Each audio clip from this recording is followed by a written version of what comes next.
Bismillahirrahmanirrahim. Assalamualaikum warahmatullahi wabarakatuh. Kembali lagi dengan saya Yustisia Mevela NIM 18140800074 dalam mata kuliah Metodologi Penelitian kelas Tadris IPA Fisika B dengan dosen pengampu Ibu Dr. Milyasari SPD MSI, Fakultas Tarbiyah dan Keguruan UIN Imam Bonjol Padang.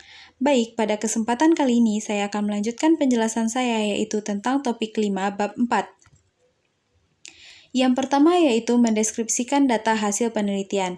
Mendeskripsikan data adalah menggambarkan data yang ada guna memperoleh bentuk nyata dari responden sehingga lebih mudah dimengerti peneliti atau orang lain yang tertarik dengan hasil penelitian yang dilakukan. Cara mendeskripsikan data hasil penelitian terdapat dua. Yang pertama, jika data kualitatif. Jika data kualitatif, maka deskripsi data ini dilakukan dengan cara menyusun dan mengelompokkan data yang ada, sehingga memberikan gambaran yang nyata terhadap responden. Yang kedua, jika data kuantitatif atau ditransfer dalam angka, maka cara mendeskripsikan data dapat dilakukan dengan menggunakan statistika deskriptif. Yang kedua yaitu analisis data dan analisis penelitian.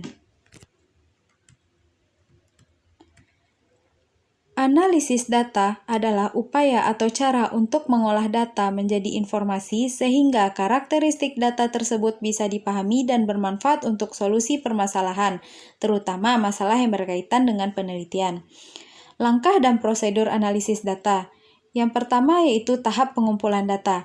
Pengumpulan data, tahap awal dari aktivitas analisis data adalah pengumpulan data yang akan dianalisis. Yang kedua, tahap editing, yaitu proses pemeriksaan kejelasan dan kelengkapan terkait pengisian instrumen pengumpulan data. Yang ketiga, tahap coding, yaitu proses identifikasi dan klasifikasi terhadap semua pernyataan yang ada pada instrumen pengumpulan data berdasarkan variabel yang sedang diteliti. Yang keempat yaitu tahap pengujian. Tahap pengujian yaitu proses pengujian kualitas data baik dari sisi validitas dan reliabilitas instrumen dari pengumpulan data. Yang kelima, tahap mendeskripsikan data, yaitu proses membuat deskripsi data dengan menyajikannya dalam bentuk tabel frekuensi dan diagram dengan beragam ukuran tendensi sentral maupun ukuran dispersi. Tujuannya adalah agar memahami karakteristik data sampel dari suatu penelitian. Selanjutnya yaitu contoh cara menganalisis data. Yang pertama yaitu dengan penelitian eksperimen.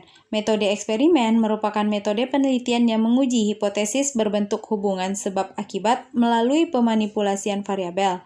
Analisis data dan hasil penelitian dengan menggunakan dua variabel penelitian. Yang pertama, menentukan subjek penelitian yang akan dijadikan sebagai kelompok eksperimen atau kelompok lain. Yang kedua, menentukan subjek penelitian. Yang ketiga, menentukan treatment atau perlakuan yang akan diberikan. Yang keempat, menentukan berapa lama eksperimen akan dilakukan. Dan yang kelima, menentukan dua ruangan yang memiliki fasilitas yang sama. Yang kedua yaitu penelitian korelasi. Pada penelitian korelasi, menganalisis data menggunakan rumus korelasi product moment. Yang pertama, langkah-langkah dalam menganalisis data yaitu analisis deskriptif. Yang kedua, mencari rata-rata atau mean dari variabel X dan variabel Y. Yang ketiga, mencari varian atau skor devisa. Yang keempat, analisis uji hipotesis. Dan yang kelima, analisis uji signifikansi. Selanjutnya yaitu tentang pembahasan hasil penelitian. Pembahasan hasil penelitian digunakan untuk mengemukakan analisis dan ulasan terhadap hasil penelitian yang diarahkan untuk mendapatkan kesimpulan guna memenuhi tujuan penelitian. Selanjutnya yaitu aspek-aspek penyusunan pembahasan hasil penelitian. Yang pertama aspek kajian teoritis, yang kedua aspek kajian empiris, dan yang ketiga aspek implikasi hasil. Selanjutnya tentang keterbatasan penelitian. Keterbatasan penelitian memaparkan hal-hal atau variabel yang sebenarnya tercakup di dalam keluasan hidup lingkungan penelitian, tapi karena kesulitan-kesulitan metodologis atau prosedural tertentu sehingga tidak dapat dicakup dalam penelitian dan di luar kendali peneliti.